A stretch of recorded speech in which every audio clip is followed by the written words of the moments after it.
Marcos capítulo 6. Eu quero falar para líderes hoje, irmão. Ai, meu Deus.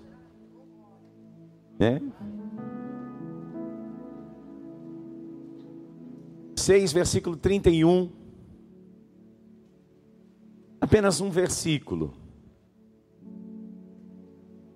Diz assim: e lhes disse, Jesus disse aos discípulos: vinde repousar um pouco à parte num lugar deserto,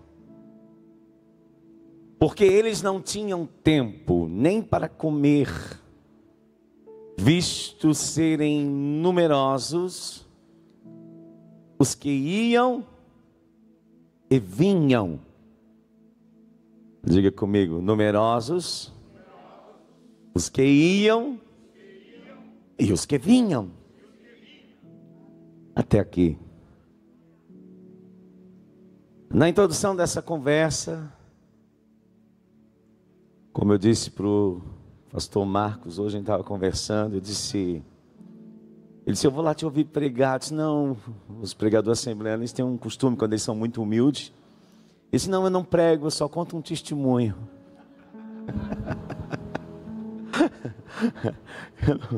Vamos lá comprar, não, vamos lá contar um testemunho. Aí você vai lá ver. Ela riscou o fofinho.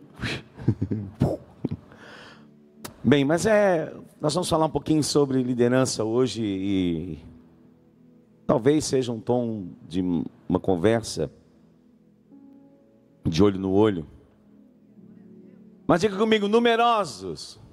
Está fraquinho, vamos alinhar essa. Os que iam e os que vinham. Eu chamo isso de a máquina de moer da liderança. O ministério, a liderança do ministério ou em qualquer outra vertente, mas a partir da nossa classe, pode se tornar uma máquina de moer. A questão indefinida aqui é o numerosos, porque como nós vimos lá no conselho de Jetro, em Êxodo 18, ele diz, coloca uns líderes de 50, outros líderes de 100, outros líderes de 1000. Por quê? Porque para aquele líder 50 já é ser numeroso, já é numeroso. Para o outro 100 já é um grande número, capaz de moê-lo na liderança, cuidar de 100. E o outro 1000 já se torna a máquina de moer. Eu não sei quantas pessoas teriam que fazer parte da tua liderança para que você já sucumbisse a essa máquina de moer do ministério. Algo tremendo aqui nesse versículo, e eu fiquei só num mesmo, é que o Jesus que disse ide, o Jesus que pronunciou o ide, agora, se puder botar um pouquinho de grave para mim na voz aqui no retorno. O que disse o ide, agora ele está dizendo por um outro motivo, vinde. Olha aí o versículo. Eles estão no ide, eles tinham acabado de ir os 70, de 2 em 2, feito milagres, visto uma grande multiplicação dos pães. E Jesus olha para isso e diz, vinde. É um pouco, é menos do que o ide. Mas o vinde é tão importante quanto o ide. E à medida que o tempo vai passando e a gente vai ganhando um pouquinho mais de idade, de tempo de caminhada, a gente começa a prestar atenção um pouco mais naquilo que a gente se mete a fazer, pensando um pouco no gasto de energia. Eu penso no líder, eu tenho umas comparações, perdoe, irmão, se achar ruim, por favor. Mas é o líder pato. Já viu o pato? O pato anda, o pato nada, o pato voa, uau! Mas não faz nada direito.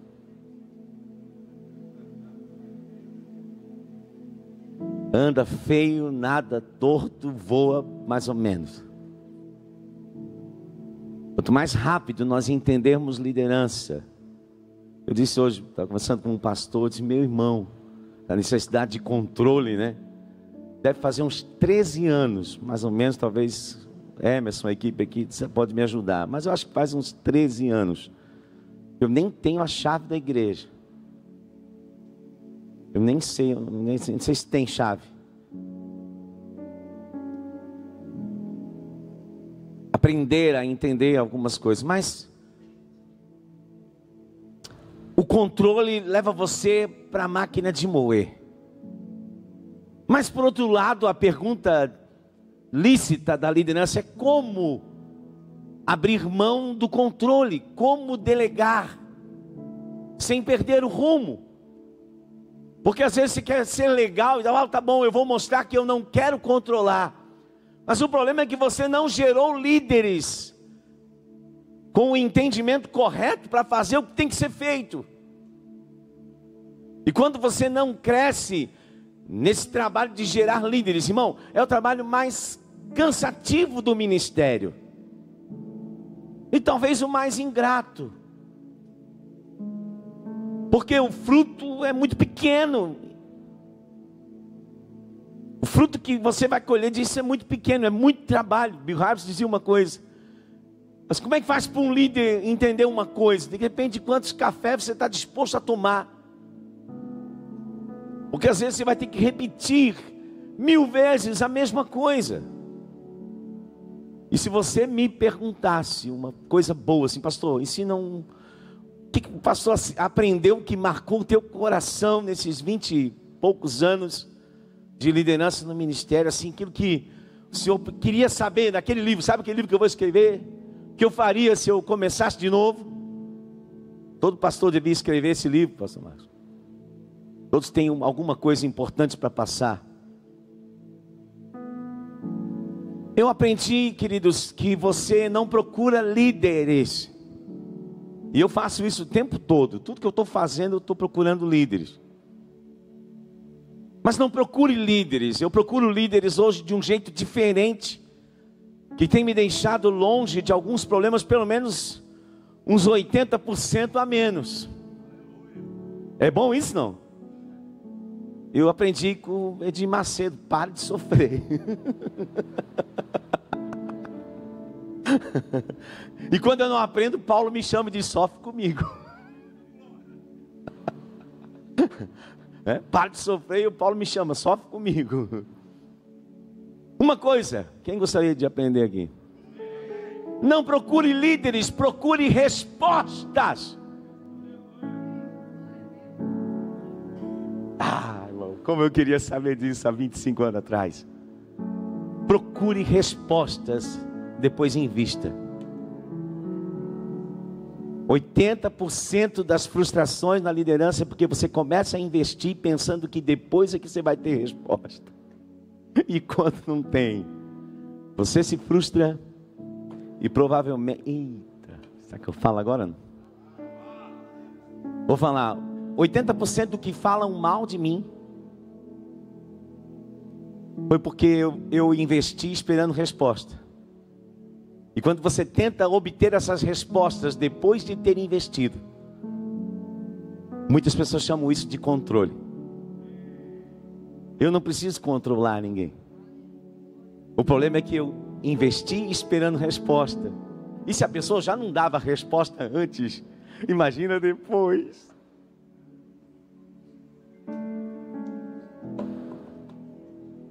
Isso que eu bebo. Sabe, para minha vergonha, a minha mudança está entrando no caminhão assim, pastor Ney, há uns 2002, 23 anos atrás, quando eu fui para o Ministério de Tempo Integral. Minha mudança está sendo colocada no caminhão assim. Meu sogro me sentou, chamou na mesa, a mesa que depois eu herdei, agora está na casa do meu filho. Chamou na mesa dele, que tinha mais de 30 anos, sentou assim, disse: meu filho, senta aqui. E ele me ensinou isso. E se eu tivesse ouvido, eu tinha pelo menos uns 20 anos, eu tinha sofrido menos.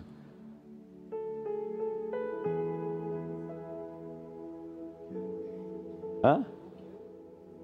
Procura a resposta. Ele falou de um jeito diferente, mas a mesma coisa.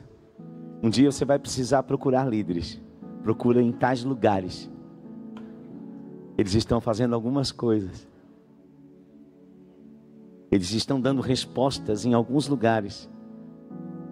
E como irmão, como eu comecei a diminuir quando eu entendi isso. Começou a diminuir muito do meu sofrimento. O trabalho da liderança, pastora Neide, de gerar líderes é garimpo. Garimpo, você tem que quebrar muito cascalho para depois lapidar diamante.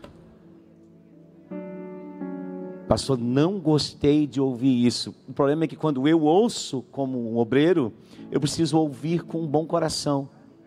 Porque sou eu que decido se vou ser cascalho ou diamante.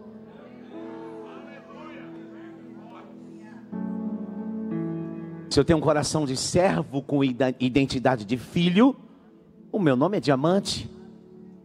Se eu tenho identidade de filho com um coração de servo, meu nome é cascalho.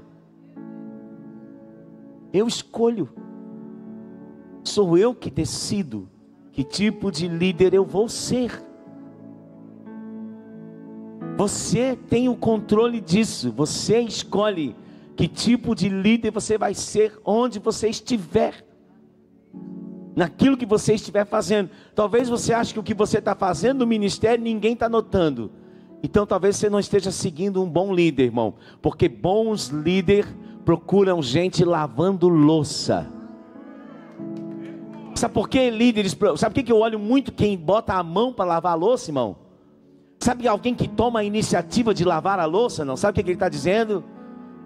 Eu não tenho problema em fazer o trabalho sujo, difícil. Porque alguém vai ter que fazer, então que seja eu. Todo sábado eu vou lá ver quem é que está lavando a louça. Vem lá, pastor. Não é nas cátedras, não.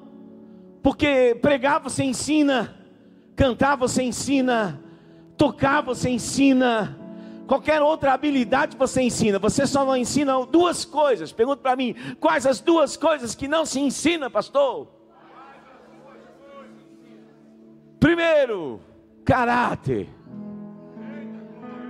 Pastor, não se ensina caráter? Não, caráter se aprende.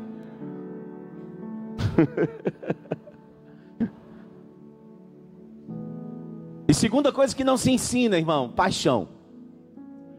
Paixão não se ensina. Você não vai conseguir fazer alguém ficar apaixonado. Tem um escritor que a gente gosta muito que ele diz assim que colocar em posições de liderança pessoas sem paixão é como colocar ovos debaixo de uma galinha morta. Pode botar quantos for, não vai chocar, não vai gerar. Paixão não se ensina, no máximo se inspira. Tem que ter um foguinho, aí você sopra, aí cresce. Mas quem não tem, tem que pedir para Deus, porque você não consegue empurrar depois. Peguei pesado.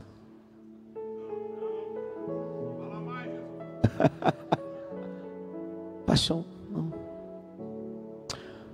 Olha para mim, o problema é que igreja não é empresa. Para com esse negócio. Tem alguns aspectos que parecem, mas não é. Empresa é empresa, igreja é corpo.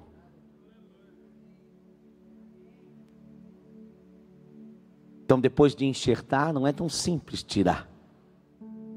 É corpo. Você vai lá no médico, mão de Deus. Uma vez eu acompanhei um irmão, ele tinha sofrido um acidente, e ele ficou com a perna zoada, irmão.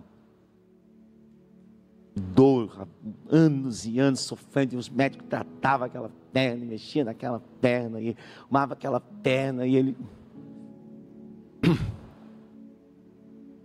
E era tão fácil cortar aquele toco de perna. Mas o médico não cortava. Sabe por quê, irmão? Porque não é empresa, é corpo. O corpo tem que ir até o fim. Eu lembro quando a minha nora sofreu um acidente há alguns anos atrás.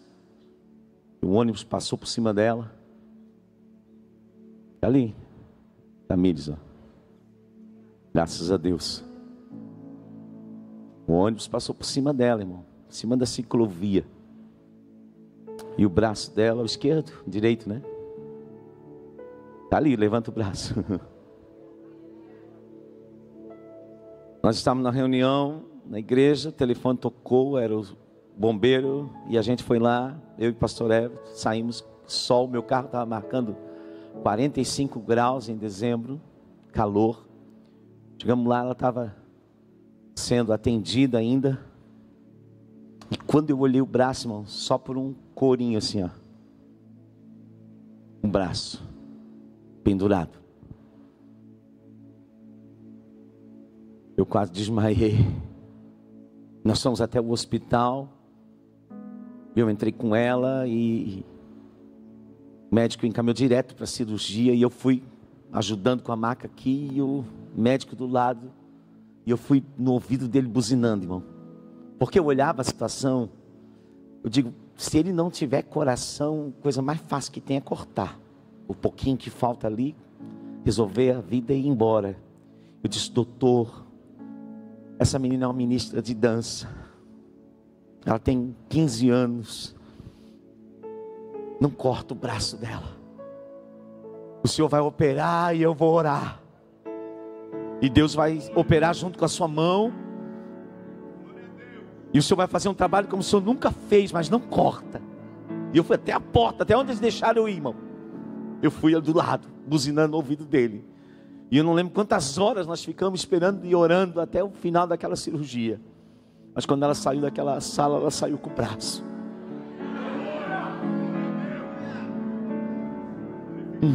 Sabe por que eu falo que é um ministério de oração que dança, irmão? Um ministério de louvor que toca, porque ele olhou para mim quando ele saiu e disse assim, olha, se eu ver um foquinho assim de infecção, eu levo ela para dentro e corto. Eu disse, doutor, nós vamos continuar orando.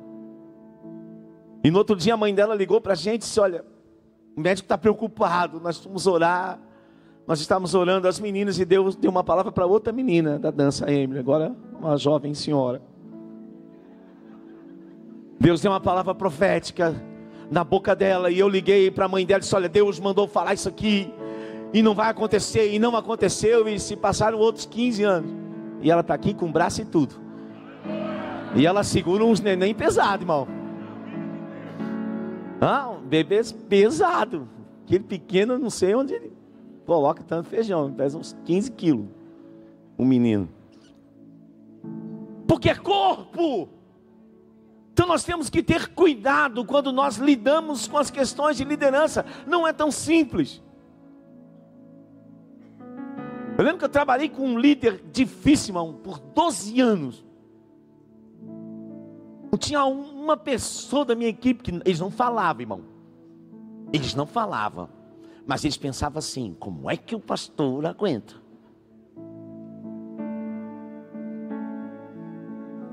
Não, já foi. Graças a Deus. Quem pensa que me fez mal, fez bem. Mas Dani, irmão. Mas sabe quando o teu sensor já acusa na arrancada?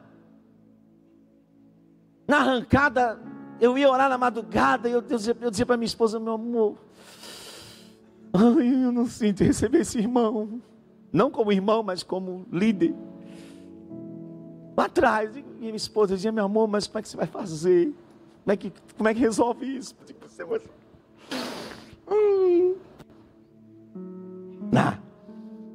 E foi o tempo de Deus.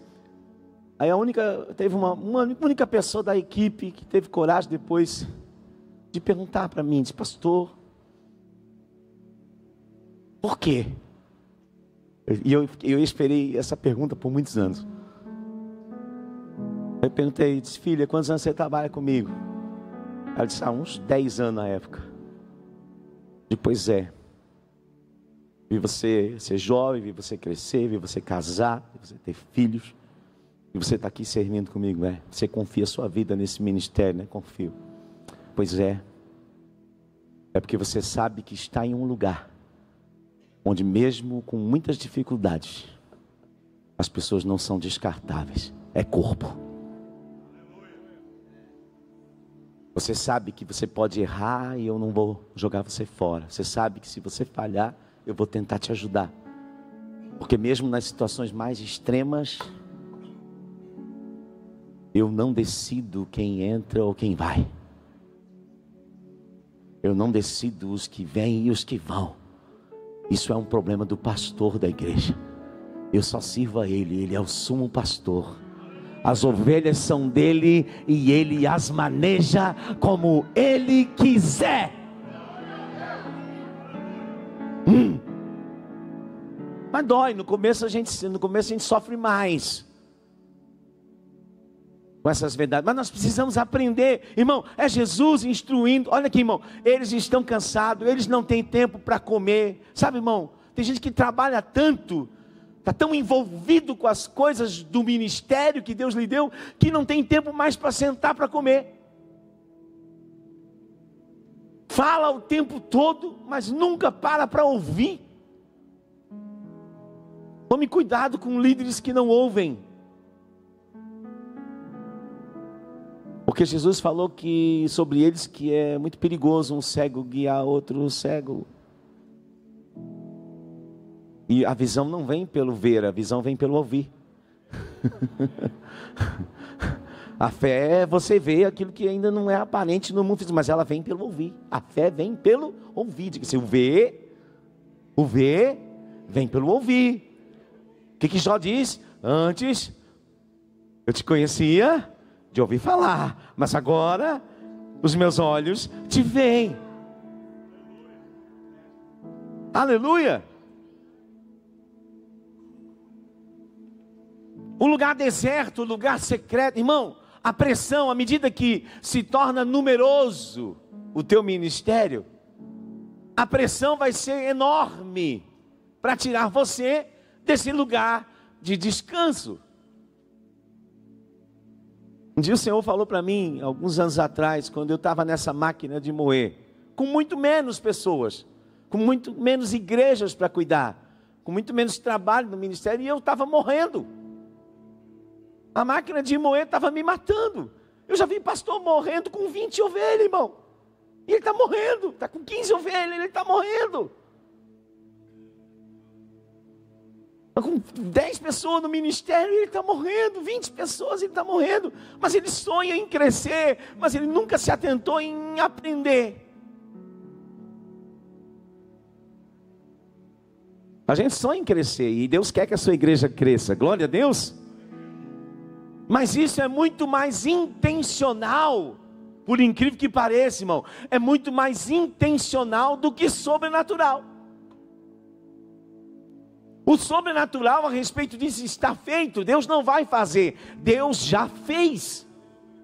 Então por que não acontece, pastor? Porque eu preciso me mover intencionalmente em direção a isso. Eu tenho que sair do emocional e ir para o intencional. Nem sempre as minhas emoções estão me ajudando a liderar. Aliás, na maioria das vezes, ela está me atrapalhando. Eu tenho, olha, grava isso para você, não precisa postar não, mas grava. Eu tenho para liderar bem, eu preciso sair do emocional e me colocar no intencional.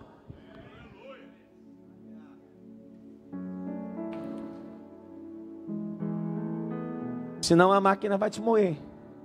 E se Deus te der mais, ela vai te moer mais ainda. E se Deus te abençoar, vai te moer mais ainda. Porque muitos são, e essa rotatividade do rebanho, ela não vai mudar, irmão. Lê o livro do pastor Marcos, daí você vai ver. Ela é assim que é, irmão. Não vai mudar isso. Nós precisamos aprender, pastores, líderes que estão aqui, nós precisamos aprender a lidar isso do jeito do céu. E não perder o rumo diante das circunstâncias adversas. Para isso você tem que ter algumas coisas, algumas decisões que você precisa tomar intencionalmente, não é emocionalmente. A tua emoção está dizendo outra coisa. Teu coração está doendo, às vezes você está sangrando. E você perde o rumo da liderança justamente por sair do intencional e ir para o emocional. E a pressão vai ser grande para isso. Principalmente se você investe esperando retorno, ao invés de buscar respostas para depois investir. Você vai sonhar com isso essa noite. Aleluia, aleluia. Procura respostas primeiro. E se você quer ser a resposta, então comece a dar respostas. Não busque posições ou títulos. Busque servir dando resposta. O que é dar resposta, pastor? Ao invés de ser um grande causador de problema, comece a se mover para ser um solucionador de problemas. Simples, porém difícil. Você é um causador ou um solucionador de problemas? E quando eu falo de problema, não falo de nada muito complexo não. Mas de quem é a responsabilidade de ajuntar um copo que está no chão? Entendeu? De quem é a responsabilidade? É de quem viu. É de quem viu.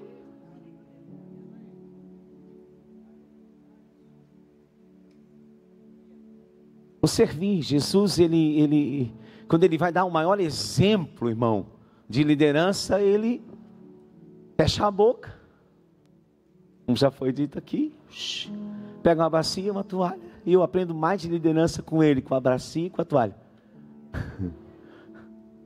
Vocês me chamam de Senhor e Mestre, e eu sou, então se vocês me chamam, faz o mesmo. E ele muda o mandamento, irmão. Você vai ver lá João 13:34, ele muda. Um novo mandamento vos dou. Agora vocês têm referência. Liderança é um trabalho de referência. É muito mais influência do que falar. Um novo mandamento vos dou. Que ameis uns aos outros como eu vos amei.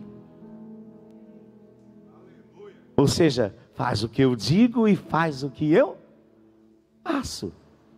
E se você não sabe fazer o complexo, comece pelo simples, porque intencionalidade começa no simples. Por isso, como eu aprendo com o Senhor, assim, se você for fiel no pouco, você pode ser colocado naquilo que você acha muito. Então a questão não está no pouco ou no muito, ele não está procurando isso. Isso não é problema para ele, ele está procurando fidelidade.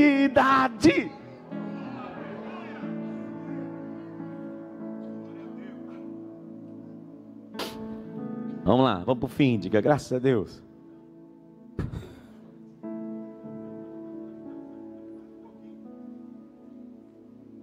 Agora um segredo bom, talvez você saiba, mas mesmo assim eu quero contar. Eu descubro isso, tá bom, muito bem. Como é que eu faço para não entrar nessa máquina de moer? Não é uma pergunta boa, digna? Ótimo, pastor, eu não quero a máquina de moer. Como é que eu faço? Você nunca, grava isso. Nunca.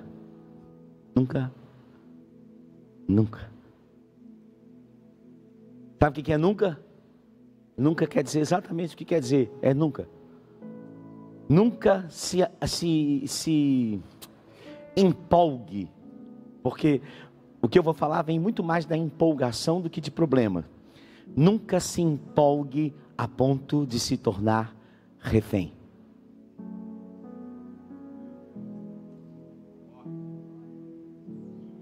Grava, escreve, irmão. Nunca se empolgue a ponto de se tornar refém.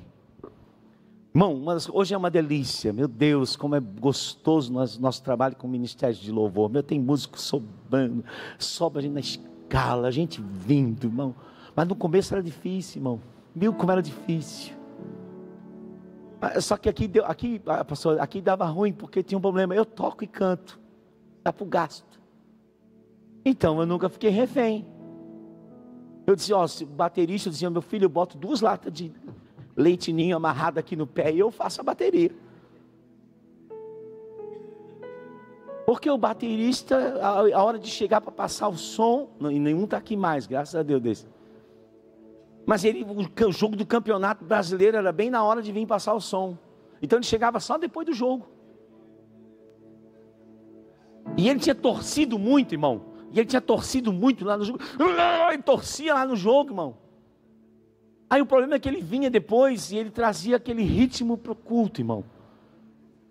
E ele começava a tocar e a minha alma estava num lugar e o meu corpo estava no outro, de tão longe, a diferença entre a alma e o que ele estava batendo. Ai, e era uma tribulação. Que Deus o tenha. Em um bom lugar, está num bom lugar, graças a Deus.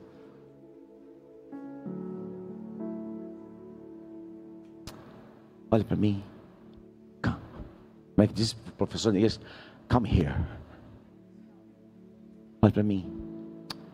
Olha para mim. Olha nos olhos. E você não precisa ir para outro lugar para mostrar que você aprendeu. Mostra em casa, irmão.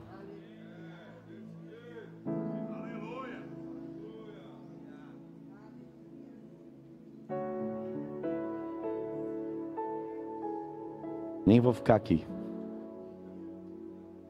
Aprenda a nunca ficar refém. Refém, eu anotei 3 aqui. Refém espiritualmente. Refém emocionalmente. E refém financeiramente. Eu vou começar pelo último, um exemplo bem prático. Sabe aquele negócio, irmão? Vocês pastores já devem ter visto. A igreja cresceu. Começou a crescer, a garagem está pequena. Lembra, pastor? Pastor passou isso, ele lembra. Pastor, vem cá. Ele me chamava para pregar, para eu ir lá ver que a garagem estava pequena. Pegava lá, a garagem estava abarrotada de gente, irmão. Como dizia o irmão, o pastor está brotando gente do ralo. Gente na rua, que coisa linda, irmão. A garagem lotada e as almas vindo. E os vizinhos querendo tocar fogo na igreja por causa do barulho. Só problema bom. Aí, mas a gente vai aprendendo na vida. Mas pastor, a gente tem que alugar um lugar, pastor. Alugar um lugar maior, pastor. Digo, vamos alugar, vem cá, traz o livro caixa. Digo, se nós alugar um lugar maior, o pastor fica sem salário. Então, olhando aqui para o livro caixa, nós conseguimos alugar um lugar maior se esse lugar custar R$0. Foi ou não foi, pastor? Está aqui, ó, pastor. Então, nós vamos orar até que nós consiga pagar um lugar maior. Que bom, profetize sobre essas pessoas. Porque é muito perigoso você se empolgar com os numerosos e isso que abre mão do lugar de descanso. Isso é caro, irmão. Isso aí, se fosse um coach, ia cobrar 30 mil para ensinar para você. Pois, irmão, o bicho é doido. É doido. Ele apareceu com um lugar, passou a chamar um lugar, assim, estacionamento para 30 e poucos carros, sala para as crianças. Eu digo, meu Deus, e quantos? O dono disse que a gente podia ir ficando ali.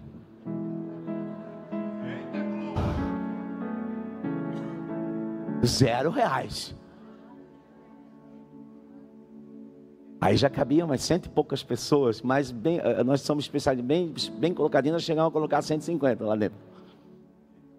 Ficou pequeno.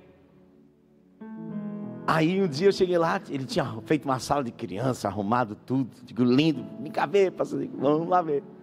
O espírito está preparado, digo, o quê? Vai começar a pagar aluguel. Mas por quê, pastor? Digo, o dono vai ver que tu está investindo, irmão. Ele é o dono, já passei por isso. Respeita quem já andou mais, irmão. Tudo bem, não tem problema. Deus deu um lugar maior agora. Ixi, irmão. Tem lugar lá para botar 500, 600 pessoas e vai indo. Glória, já fizeram até galeria, tudo. Glória a Deus, e a igreja flui. Qual é o problema aqui? Ó? Eu vou bem prático, amém? Bem prático. Aí vem a galera, assim, aqueles 10, 12 irmãos mais influentes da igreja. Pastor, vamos alugar. Ó, eu dou 1.000 aqui, o outro dá 1.000 ali, outro dá 1.000 aqui, 2.000 aqui, também deu lili. A gente faz em 36 vezes. Antes do 12º mês já saiu a metade daqueles 12. E você está refém. Não chore, irmão. Quem cuida de você não dorme. Falando, eu não sei, eu gosto de aprender liderança aqui, é nesse negócio aqui do dia a dia, do que você vai enfrentar, do que você já passou, do que, não, aqui a escola de saber, negócio é prática, irmão. Aqui é como é que chama lá? O sábio do Promorá. Mas o sábio do Promorá está aí na estrada há alguns anos, hein, irmão? Bem, escute. Não fique refém financeiramente.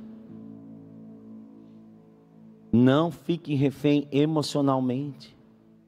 Porque a pessoa pode amanhecer com planos que você não está incluído. E a agenda dela ficou dupla. E ela vai começar a servir com uma agenda dupla. Nada é mais perigoso na liderança do que alguém servindo com agenda dupla, com duas agendas. Ele diz que está servindo a agenda do ministério, mas ele tem a agenda dele.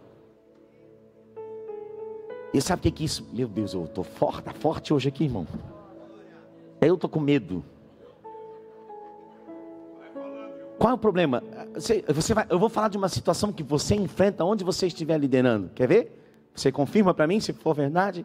Você já liderou 3 crianças, você passou por isso. Aí você vai estar liderando a pessoa e ela serve aqui, ela não está satisfeita, você coloca aqui, ela não está satisfeita, você coloca ali, ela não está satisfeita, coloca aqui, ela não está satisfeita, coloca lá, ela não está satisfeita. Quem já passou por isso? Eu digo, Deus, mas por que tem coisa? O Senhor disse que ia me dar ferramenta para liderar. E por que essa ferramenta? Por que eu não tenho essa ferramenta de detecção? Por que eu não consigo detectar o que essa pessoa quer? Quando acontece esse tipo de situação, nenhum dos meus sensores funcionam. Eu não consigo detectar e eu sempre caio na mesma cilada. Bino. Aí um dia Deus me ajudou, graças a Deus. Aí isso aqui, sabe filho, sabe por que você não consegue detectar o que ele quer ou o que ela quer? Quem quer saber? Só você perguntar. Só pro lado de cá, então. Quem quer saber? Quem quer saber? Lá vocês não querem, fecha o ouvido lá. Quem quer saber? Quem quer saber? Eu vou falar. Eu vou falar.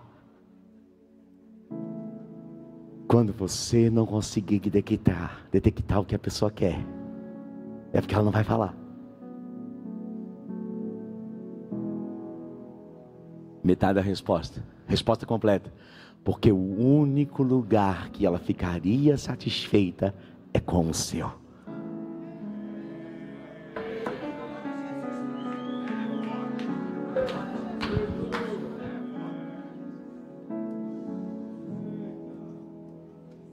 Então ela não vai te falar, né?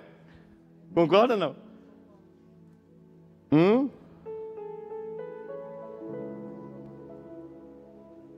Sem corda também funciona.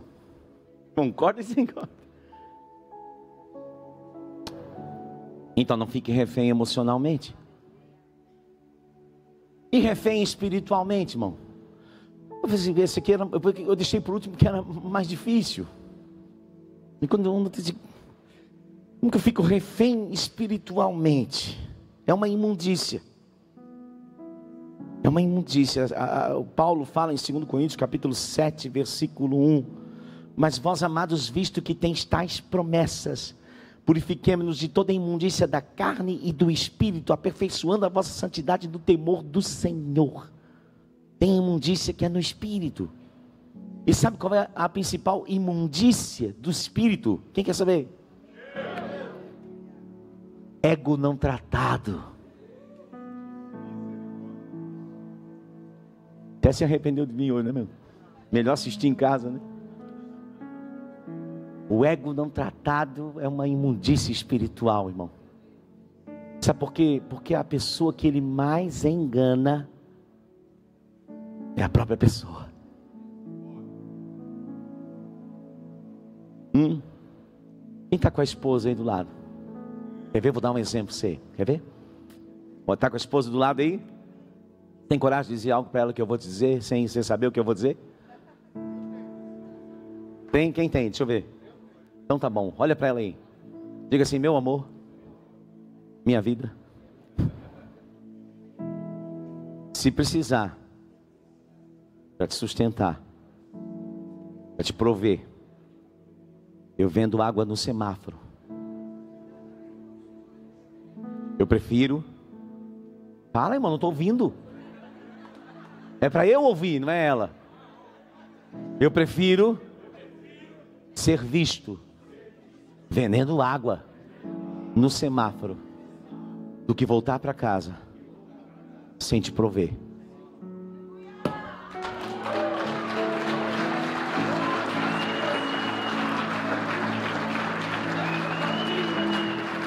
Eu aprendi. Não tem problema nenhum vender água, porque é um negócio, sabe o que eu acho um negócio fantástico. Se eu tivesse que começar um negócio hoje sem dinheiro, eu ia começar vendendo água. Você pega as garrafinhas, lava bem, enche.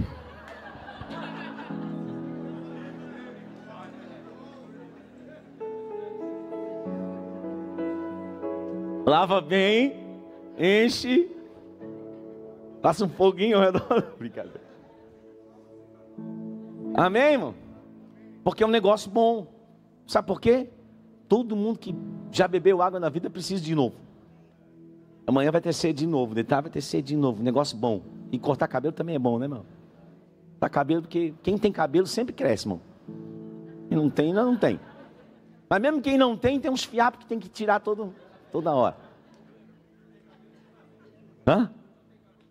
Tem, não tem jeito. Tem coisa que é fácil, irmão.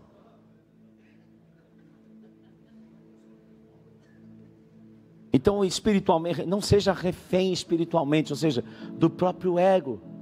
Não deixa você sentar para comer, não deixa você parar para descansar, como diziam os antigos, tinha a fala e o corte, os antigos tinham muito disso.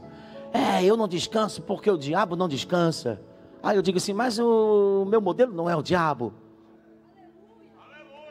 O meu professor não é o diabo. Eu vi líderes estafarem antes dos 50, os 40 anos de idade, irmão. Sabe por quê? Porque não descansa. Tem dois tipos de líderes. Tem líderes, olha lá, centrados no descanso. E tem líderes centrados no trabalho. Líderes centrados no descanso é um problema, porque o nome disso é preguiça. Preguiça, e a preguiça tem um filho. O filho da preguiça é a procrastinação. Hã? Isso. Nós vamos fazer um grupo aqui para resolver os problemas da procrastinação. Quando? Digo, amanhã. Eu prefiro o líder centrado no trabalho. Porque o líder centrado no descanso, você tem que empurrar para trabalhar. E aí vai naquele primeiro exemplo que eu dei. Você investe pensando em ter resposta depois, irmão. Uhum. Você já foi num parque? Quem já foi no parque? Quem já foi no parquinho ali do estacionamento ali aqui, né, do Cunha ali? Já foi num parquinho dali? Quem já foi no Beto Carreiro? Quem já foi no parque ecológico? Quem já foi no parque do circo? Já foi? Sabe a única coisa que tem em comum com os parques, não? Quem gostaria de saber? Eles são muito espertos. Eles dizem assim, ó, paga primeiro, brinca depois. Nunca tem para pagar depois de brincar, irmão. Porque ele sabe que depois que brincou,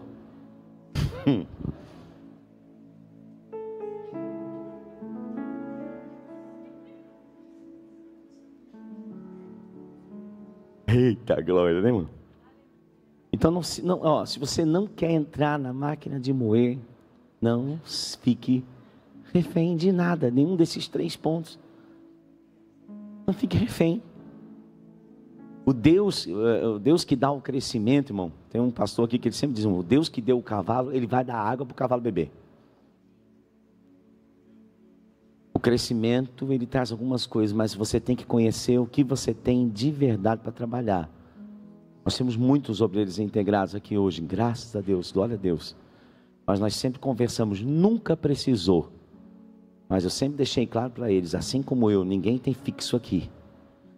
A água que sobe e levanta todos os barcos. Todo mundo vai junto, glória a Deus. Quando vem a bênção, meu Deus. Mas quando ela baixa, baixa todos também. Entendeu? Vamos para frente? Vai que termina. Meu Deus. A hora andou. Duas perguntas do texto que me trazem para a gente terminar, começar a caminhar para o fim. Vamos lá. Eles estão indo por quê? Os que estão indo.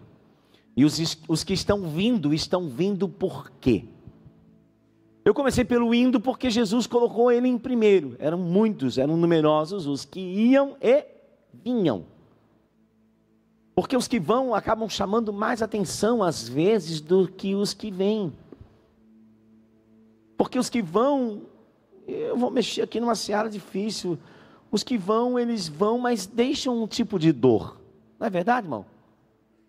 Pessoas que, principalmente quando a gente ama, que de alguma maneira chegou a hora de deixarem a nossa vida, a gente que amou sofre. Não sofre? Se amou. Só não sofre quem não ama. Tem gente que vai e nunca mais fala com a gente. Tem gente que vai e nunca mais, capaz de ver na rua e não cumprimentar, não é assim? E a gente amou, não é verdade? Você amou.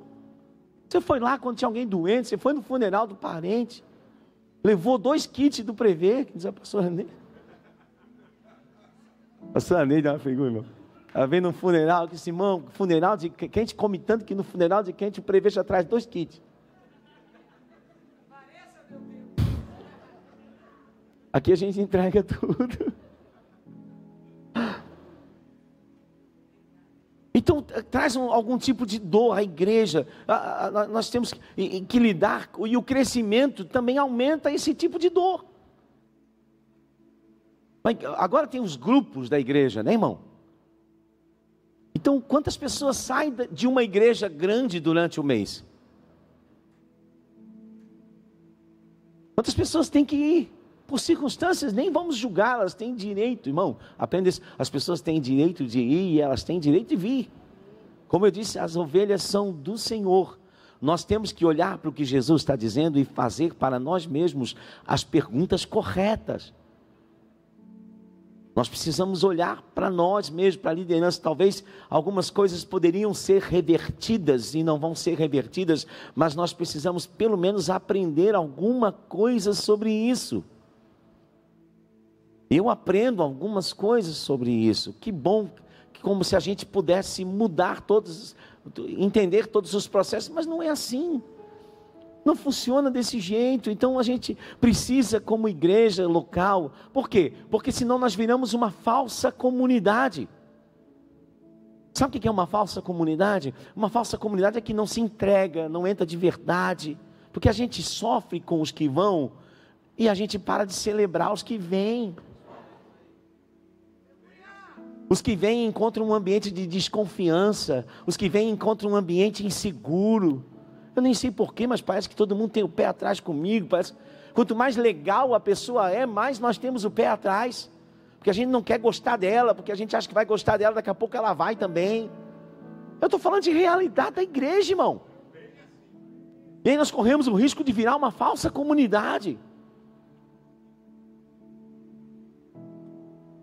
E ela não cresce. E ela não cresce não apenas, como você vai ver lá no livro do pastor Marcos, ele fala muito sobre isso também, né? Ela não cresce só em questão de números, mas o quanto dentro da igreja numerosa tem da verdadeira comunidade de fé.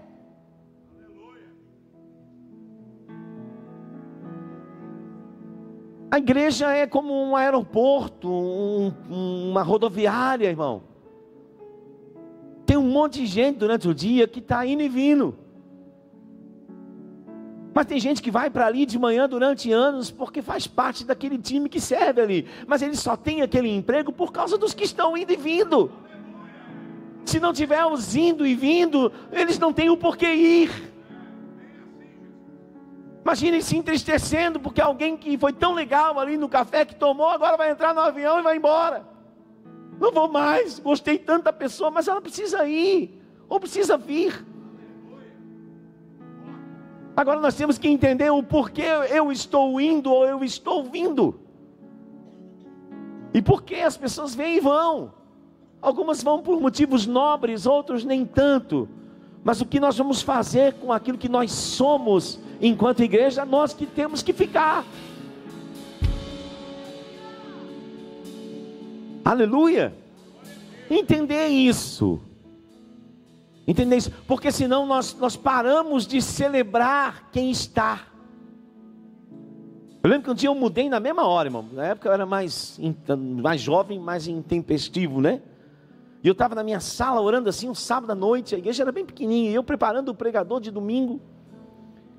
E o meu líder de jovem na época ia começar a reunião com os jovens. E naquela noite, para a glória de Deus, chegaram uns 3 ou 4 jovens. Para a glória de Deus. E ele fez uma roda com eles assim. E eu ouvi da minha sala, 2 captadores bons, né? Oi, irmão, Deus está vendo.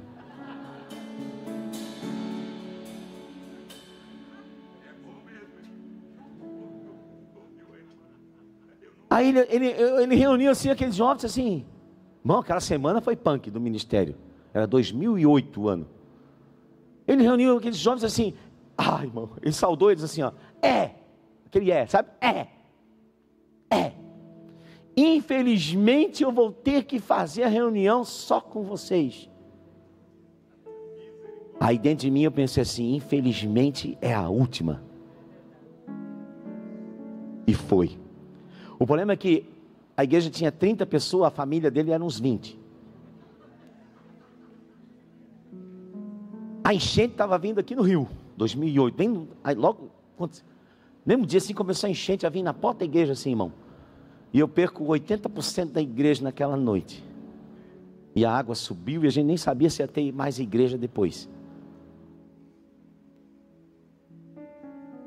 E eu digo, eu tenho que parar de me meter nessas encrencas. Mas eu tirei, irmão.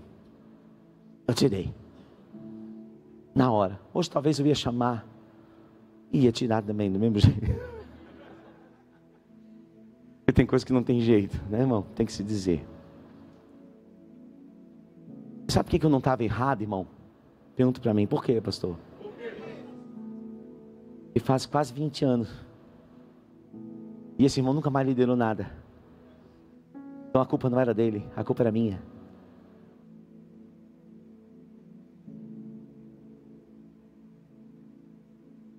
Você está entendendo? Na época eu fiquei em dúvida, mas não. Irmão, se você não celebra o que Deus confiou a você, por causa dos que foram, ou dos que vieram, ou dos que tem que ir, ou os que tem que vir, você vai perder os que estão. Quando a gente passa por um grande momento de crise, eu chamo a equipe de pastor, o que nós vamos fazer? Eu digo, batizar. Porque 80% dos nossos problemas pastorais é problema de evangelismo. Quando nós ganhamos muitas almas, irmão, metade dos crentes para de dar problema. Nada guarda mais uma igreja do que almas e mais almas chegando. Mas eu preciso entender o porquê estão indo. A Bíblia me dá uma pista, diga graças a Deus. Lucas capítulo 15. Eu gosto de entender as 3 parábolas de Lucas 15 como parábolas pastorais. Ela tem várias vertentes de interpretação, mas eu gosto delas porque elas me dão um parâmetro pastoral muito bom. A ovelha perdida, a dracma perdida e o filho pródigo. Depois você estuda o capítulo em casa. 3 tipos de pessoas que nós como pastores, como líderes, vamos ter de lidar. Um grande problema acontece quando nós não interpretamos bem a diferença entre a ovelha perdida e o filho pródigo. Tem filho pródigo que se declara ovelha perdida e tem ovelha perdida que se sente filho pródigo. A ovelha perdida não está porque está perdida. Simples a matemática. Se ela soubesse onde achar, ela achava. Então ela está perdida porque ela não sabe o caminho. Se ela soubesse, ela não era mais perdida. Eu só fico perdido quando eu não sei o caminho.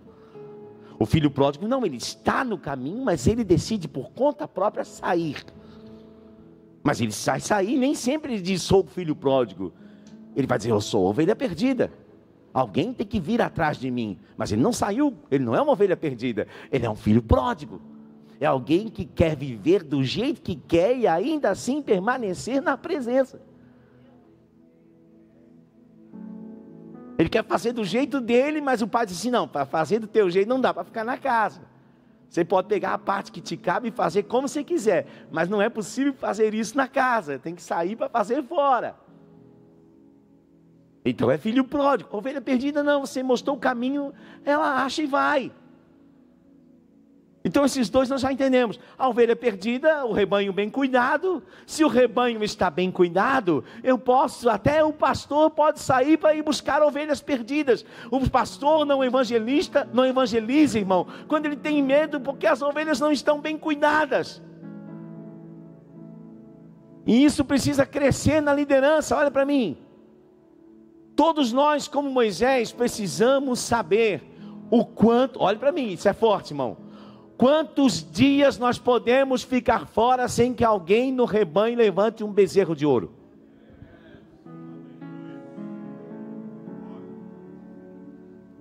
Moisés, nós já sabemos que 40 dias. Moisés. Já foi dito que se eu ficasse um dia fora, no outro dia tinha um bezerro de ouro. 2 dias, depois vai aumentando. Mas não dava outro, irmão. Se eu tinha que viajar, quando eu voltar tinha uma casinha. Alguém tinha armado, esperava eu sair para armar uma casinha para mim. Mas não fazia quando eu estava, irmão. Quando eu virava as costas, a casinha estava pronta.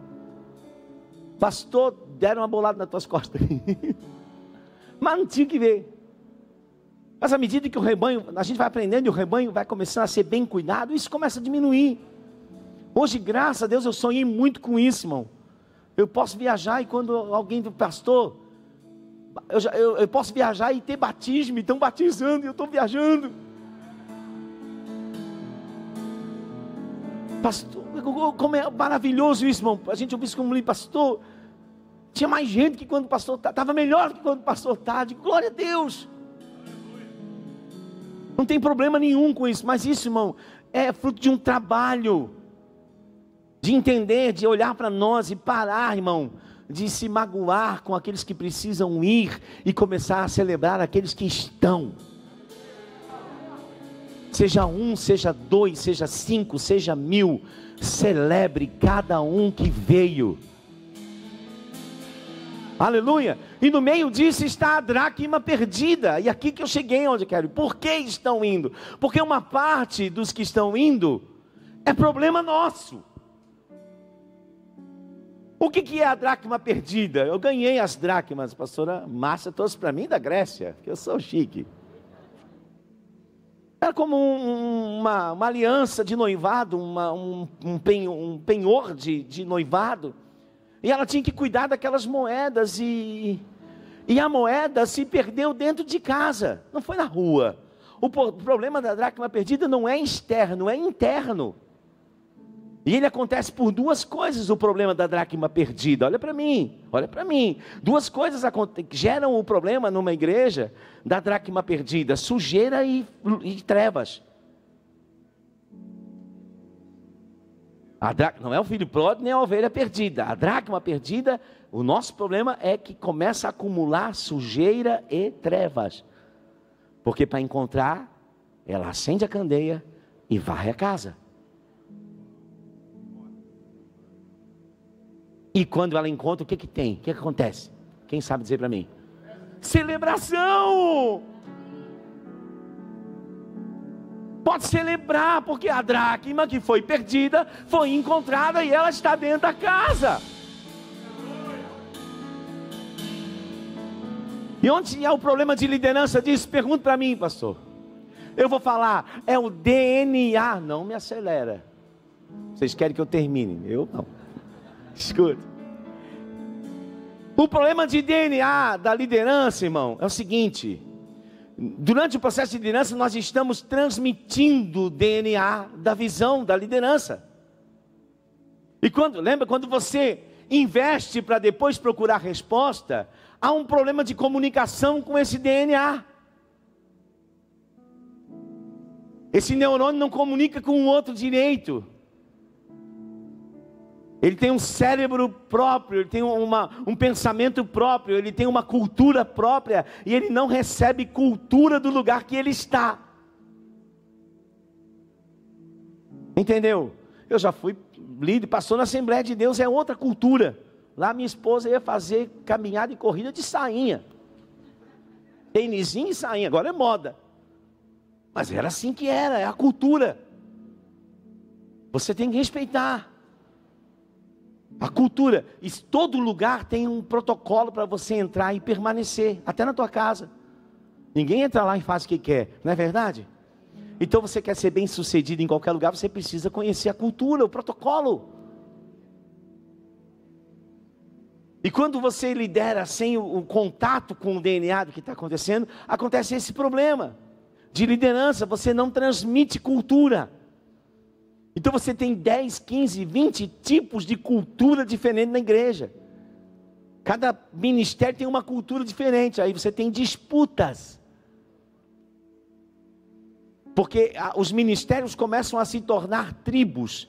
E eu sei que eles estão se tornando tribos, porque isso é uma tendência natural dos ministérios, quando que ao invés de cooperarem entre si, eles começam a reivindicar direitos. Porque falta para esses líderes visão panorâmica, eles têm visão focada. E quando o líder não tem o DNA, o que acontece? Ele sempre é injustiçado por qualquer decisão que acontece. Fez para ele, não fez para mim. Fez para o outro, não deixou nós. Deu para quem, não fez para esse. Eu estou abrindo aqui as entranhas para você. Do dia a dia da liderança. Isso funciona uma boa parte também lá na empresa, onde você trabalha, na repartição. Funciona, é a mesma coisa. Mas aqui a igreja é modal. Então, se o DNA da liderança não funciona... Pastor, mas eu tenho uma visão. Eu vou dizer uma coisa para você. Davi tinha um filho, e o nome do filho, eu quero abrasileirar ele, abre salão. Se você tem uma visão própria, abre salão, vai experimentar, planta uma igreja, vai passar pelo processo de plantar uma igreja para você ver o que é bom. Só tem uma coisa, eu não tenho, mas quem tem vai saber o que eu estou falando. Só tem uma coisa pior do que plantar uma igreja que Deus não mandou, é uma ex-mulher. Planta uma igreja que Deus não mandou e eu vou saber, irmão, você vai... pior só morrer queimado. A máquina, você não tem a menor chance com a máquina de moer. Agora, se Deus chamou você, você vai vencer. Aleluia. E os que vêm, estão vindo por quê? É uma boa pergunta? Hã? Diga comigo, eu reservei uma palavra só para definir tudo, e eu já falei ela: celebração. Você vai liderar, pastor me confiou uma classe de crianças, tem 5 guri que não queriam estar ali. Quem já ministrou escola dominical sabe o que eu estou falando. A minha primeira escola foi com os adolescentes, tinha 13 adolescentes e nenhum queria estar ali. Mas eles iam porque o pai ia e eles tinham que ficar lá na classe. E a minha carreira de pregador começou lá, com aquelas crianças. Eu pedi porção dobrada de unção. Porque tem gente que pensa, irmão, olha para Elias e Eliseu, e pensa que Eliseu, com a mente distorcida, quando Eliseu pede porção dobrada, uau, é porque ele queria ser mais do que Elias. Tem gente que quer mais unção para ser mais do que os outros, mas não era isso. Ele estava dizendo assim: se é para eu fazer o que tu faz, eu preciso do dobro de unção. Se é para dar conta dessa obra que Deus te mandou começar, se eu vou ter que ser o cara que vai continuar isso, eu não vou por menos do que o dobro da unção. Porque a unção compensa as debilidades. Onde a minha mão não alcança, é a unção que vai alcançar. Onde o teu braço não alcança, é a unção que vai alcançar. Onde a tua habilidade não alcança, é a unção que vai alcançar.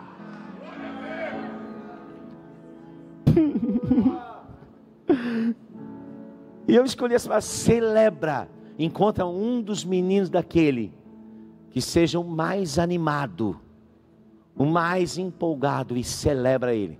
E você começou a liderar. Celebra os que vieram. Celebra os que estão. Dá glória a Deus por todos, mas celebra quem veio. Faz uma reunião de oração e você fica lá assim: todo mundo tinha que estar aqui, todo mundo tinha que ter vindo. Irmão, e os irmãos que estão ali com você vieram orar com você, irmão. Dia 2 de janeiro, às 5 da manhã. Celebra! Celebra os que estão. Celebra os que vieram. Celebra os que estão contigo. Celebra. Faz um café para eles. Faz uma mesa para eles. Dá uma oferta, alguma. Celebra.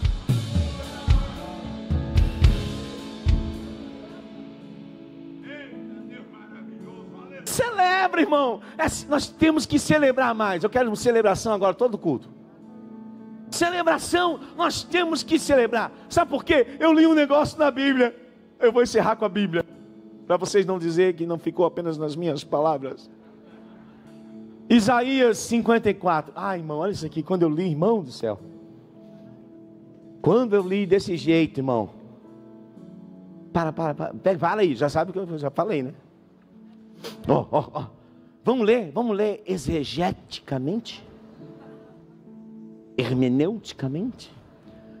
Canta, vai só até a vírgula, amém? Cada vírgula você dá uma pausa. Canta alegremente. Essa é a ordem. O que Deus está dizendo?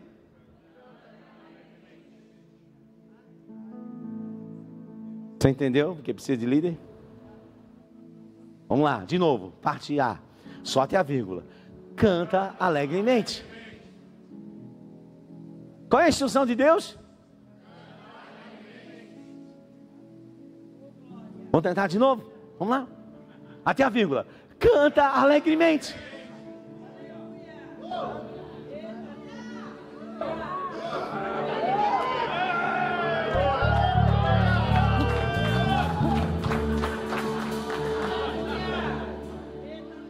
Qual é a instrução? Quando a gente canta alegremente, qual é a postura do corpo? Agora é com vocês.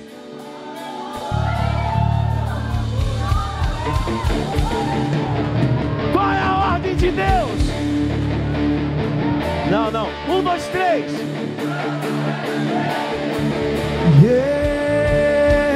Eu me alegrarei. A ordem de Deus é: canta alegremente. Eu me alegrarei.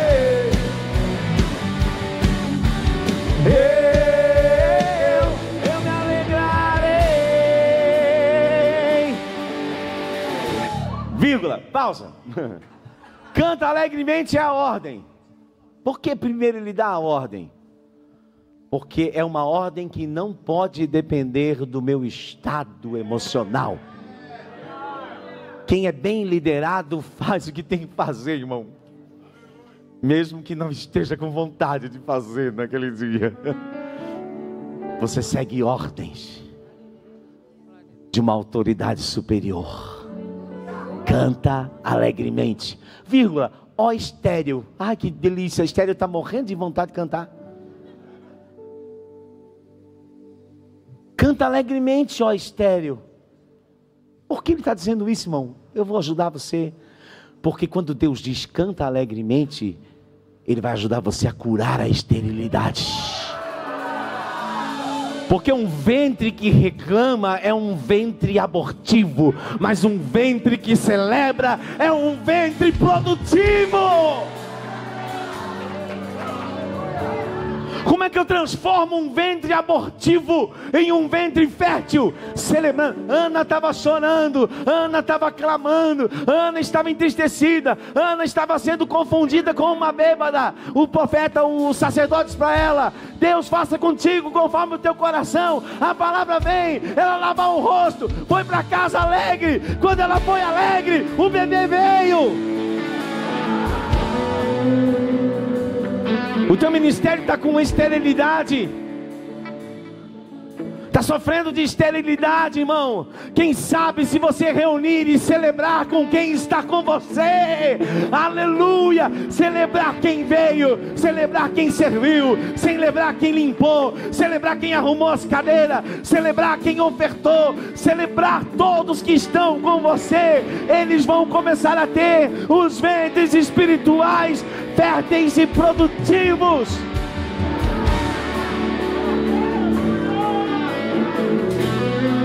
Irmão, peraí. Eu li esse texto muitas vezes, assim, não tem cara de que a esterilidade foi curada. Mas tem. Ele diz assim: celebra, canta alegremente, ó estéril, que não deste a luz.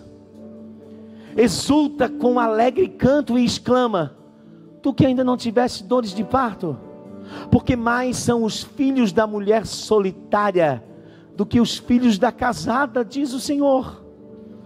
Olha ali, vê se não é crescimento, irmão. Versículo 2: alarga o espaço da tua tenda. Irmão, estenda o toldo da tua habitação, a casa vai se encher, aleluia. E não o impeças. Alonga as tuas cordas, firma bem as estacas, cuida dos fundamentos, cuida da estrutura, porque agora nós vamos cantar: porque transbordarás para a direita, para a esquerda, e a tua posteridade possuirá as nações e fará que se povoem as cidades assoladas. Não temas, porque não serás envergonhadas, nem te envergonhes, porque não sofrerás a humilhação, pois te esquecerás da vergonha da tua mocidade, e não mais te lembrarás do opróbrio da tua viuvez. A ordem do Senhor nessa noite é celebrar. Eu me alegrarei.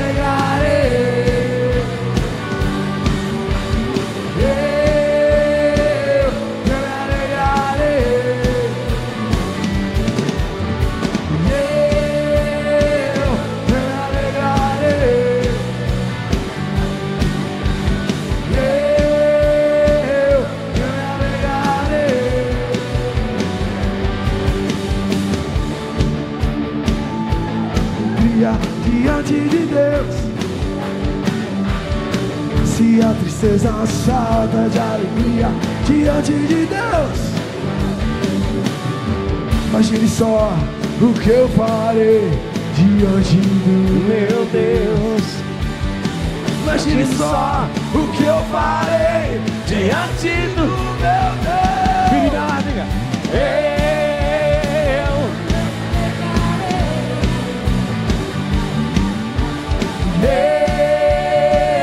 eu me alegrarei. Eu me alegrarei.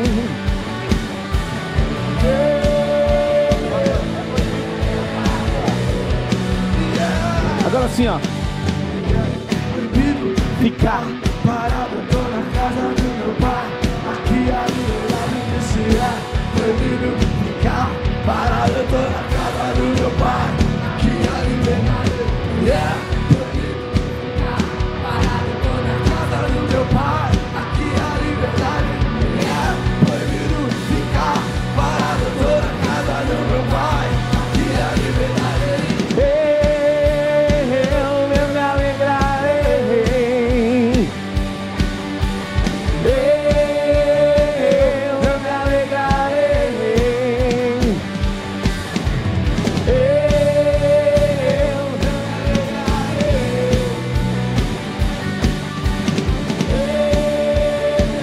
Eu gosto dessa parte, tudo bem. Nem que eu tentei vestir a roupa de sarro, mas não deu, mas não deu. Nem que eu tentei ser um crente bonitinho de domingo à noite, mas não deu, mas não deu. Eu me alegrarei.